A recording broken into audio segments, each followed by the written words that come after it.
بسم الله الرحمن الرحيم. الرحمن علم القرآن خلق الإنسان علمه البيان الشمس والقمر بحسبان والنجم والشجر يسجدان والسماء رفعها ووضع الميزان ألا تطغوا في الميزان وأقيموا الوزن بالقسط ولا تخسروا الميزان والأرض وضعها للأنام فيها فاكهة والنخل ذات الأكمام والحب ذو العصف والريحان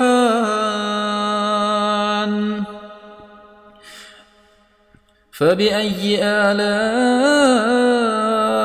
ربكما تكذبان خلق الإنسان من صلصال كالفخار وخلق الجان من مارج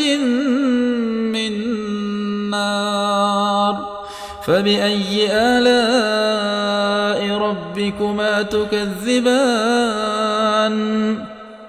رب المشرقين ورب المغربين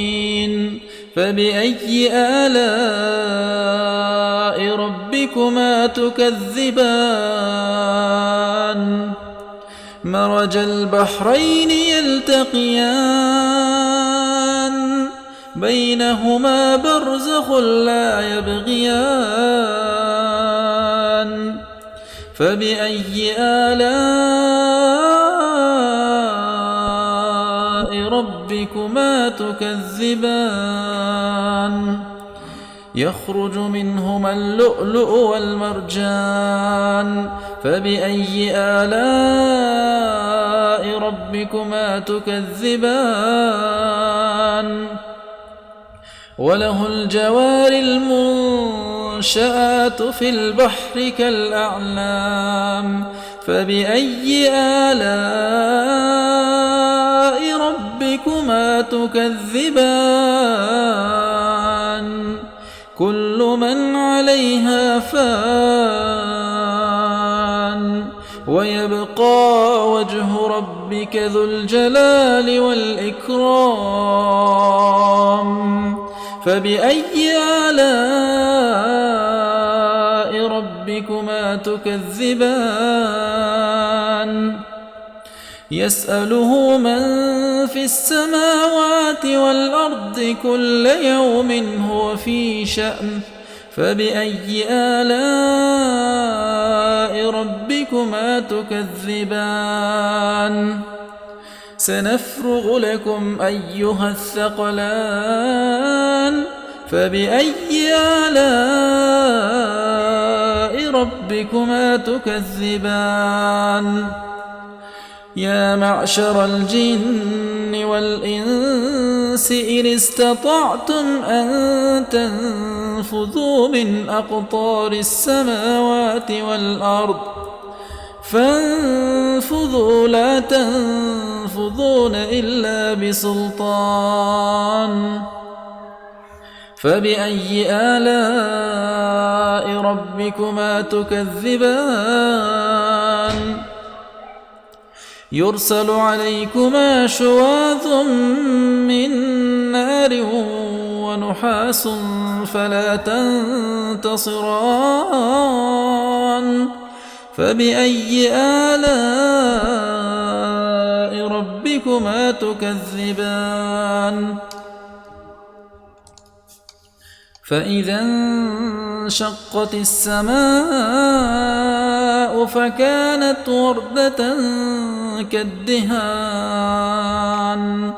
فبأي آلاء ربكما تكذبان فيومئذ لا يسأل عن ذنبه إنس ولا جان فبأي آلاء ربكما تكذبان يعرف المجرمون بسيماهم فيؤخذ بالنواصي والأقدام يعرف المجرمون بسيماهم فيؤخذ بالنواصي والأقدام فبأي آلاء ربكما تكذبان هذه جهنم التي يكذب بها المجرمون يطوفون بينها وبين حميم آن فبأي آلاء ربكما تكذبان